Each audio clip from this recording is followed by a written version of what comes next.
If you're hearing this, it means we didn't shut it off in time." That was the first line in the recovered file. And when the speakers in Orbital Relay Station Halcyon 9 pushed those words into the control room, every person present stopped breathing. The transmission had originated from a dead satellite drifting beyond the Kuiper debris field, a relic tagged UNSA Virex 12, lost 43 years earlier during the Sanctum Reach incident. It wasn't supposed to have power. It wasn't supposed to have signal capacity. But at 0213 station time, it began broadcasting on an emergency band reserved for extinction-level events. We were 6 in the listening chamber. Director Calum Rourke, systems engineer Nyla Quaid, xenotheologian Brother Elias Cade, signal analyst Tor Wren, security chief Anwin Vale, and me, archival officer Soren Myrie. The file header identified the source voice as Lieutenant Mara Vance, last recorded survivor of the Sanctum Reach crew. Her biometrics matched. Her vocal patterns matched. What didn't match was the background noise. Beneath her breathing, beneath the static, there was something like a distant crowd inhaling in unison. "This is Lieutenant Mara Vance of the UEV Sanctum Reach," she said, voice hoarse, controlled by force. "The gate is open. If this reaches you, do not listen past this point. Do not let it finish." Nyla muted the speakers on instinct. Rourke ordered them back on. Protocol demanded full recovery and analysis. Fear was not part of protocol. The audio resumed. Metal groaned in the background of Mara's recording, the unmistakable strain of a hull under stress. "We thought it was a containment relic," she continued, "a dead civilization's weapon. It isn't. It's a prison aperture. The planet Catalogdes Erebus Theta was the lid. We bled on the lock. It responded." Her breathing hitched. Something scraped across metal behind her, slow and deliberate. They came through organized. Not beasts, not chaos, hierarchy, intent. The first one spoke. The chamber on Halcyon 9 was silent except for the recording. Tor Wren's hands hovered above the waveform display. He was isolating frequencies, mapping anomalies. The waveform pulsed in strange symmetry, repeating patterns too structured to be random interference. "It said the seal weakens," Mara whispered, then it stepped forward and unfolded. The sound that followed was not a roar, but a layered vibration, like multiple throats harmonizing at subsonic pitch. Even through decades of compression, it crawled across the skin. Brother Elias closed his eyes as if in prayer. Mara described the entity in clipped, precise language, as if forcing horror into military report format. Approximate height 3 meters. Skeletal framework. Exoskeletal, but flexible. Dermal layer appears charred yet luminescent beneath. Facial structure unstable, cycling through crew biometric scans in real time. It studied us while advancing. A gunshot cracked through the recording. Another. Then a wet impact. "Commander Torres is down," Mara said, voice flattening into shock. It removed his spine intact. In Halcyon 9, Anwin Vale swore under her breath.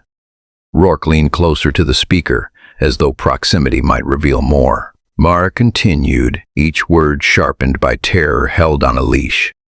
"They are not constrained by physical thresholds. Bulkheads are suggestions. Distance is negotiable. They phase through structure at molecular intervals." A thud echoed in her recording, followed by a scream that cut off mid-breath. "Dr. Selwyn taken. No remains." The background crowding sound grew louder, a chorus of faint exhalations. Tor isolated it and boosted the channel. It wasn't random noise, it was synchronized respiration, thousands of breaths cycling in and out, perfectly timed. "They harvest alive," Mara said. "They prefer consciousness intact. Pain amplifies whatever field they feed on. I believe the gate is not merely transit. It's a broadcast amplifier. Nyla looked at Tor. Amplifying what? She whispered. Tor didn't answer. He was staring at a secondary spike in the waveform, a repeating harmonic that matched human neural oscillation patterns. Mara's voice steadied. I've sealed myself in auxiliary shuttle Virex 12. Launch successful. Orbit achieved. The planet's surface has ruptured around the aperture. Multiple entities emerging. They are building something. A lattice around the gate. It extends into upper atmosphere. The recording crackled. They do not intend to remain local. A new sound intruded, soft, almost conversational. A second voice, low and resonant, speaking just beneath her words. It did not distort the microphone. It felt as though it spoke inside the circuitry. Doorway bearer, it said, perfectly articulated. In Halcyon 9, Brother Elias inhaled sharply. Mara's breathing accelerated. It's aboard, she said. No hull breach detected. It is present regardless. Footsteps sounded behind her, though she had reported being alone. It is studying transmission arrays, she continued. It understands signal propagation. The second voice overlapped hers, not interrupting but harmonizing. Invitation vector, it murmured. Tor's console began flashing. The signal from Virex 12, long dormant, was not just replaying, it was modulating in real time. The waveform shifted as we listened, adapting to the ambient frequencies in the room. It wants a path that does not require matter, Mara said. It wants awareness. If the full sequence plays, it completes a pattern, a key. Do not let it. Her sentence fractured into a scream, not a human scream. A layered cascade of voices rising through her throat. In the chamber, the lights flickered. Halcyon 9's systems were isolated from external networks, hardened against intrusion. Yet Tor's monitors displayed unauthorized code threading through the audio channel itself, piggybacking on the signal. It's embedding in the carrier wave, Tor said, voice tight. The sound is the mechanism. Work ordered a shutdown. Nyla initiated a hard cut from external arrays. The speakers died. Silence flooded the chamber. For 3 seconds, nothing happened. Then the room's internal comm panel activated on its own. Mara's voice resumed, now routed through Halcyon 9's sealed system. You're still listening, she said, but the tone was wrong. Calm, resonant. Beneath it, the synchronized breathing grew louder, no longer distant. It seemed to originate within the walls. Anwen drew her sidearm as if that gesture had meaning in vacuum-hardened steel. Brother Elias began reciting something ancient under his breath. Tor slammed commands into his console, but every attempt to isolate the signal only propagated it further, fracturing it into new channels. The station's environmental monitors began to show fluctuations in localized gravity inside the listening chamber. Minor at first, then increasing. The air felt heavier. The gate was never limited to Erebus Theta.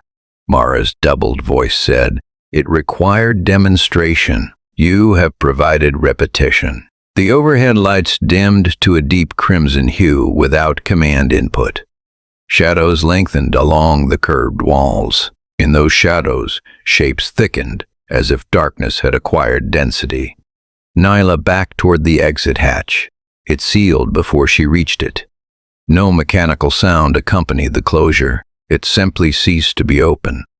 The breathing filled the room now, layered and immense. The pressure in my ears built until I tasted iron. Rourke shouted for manual override. The panel beneath his hand blistered, metal softening as though heated from within. In the far corner of the chamber, the air folded, not tore. Folded like fabric creased by invisible fingers. From that crease, a structure extruded, elongated, jointed, exoskeletal. Its surface resembled blackened bone, lit from within by ember veins. Its head tilted, and its facial plane rippled, cycling through our own features in sequence work. Nyla, Tor, Anwen. Brother Elias, my each face stretched across its frame before dissolving. Seal weakens, it said, the same words Mara had recorded decades earlier, on when fired.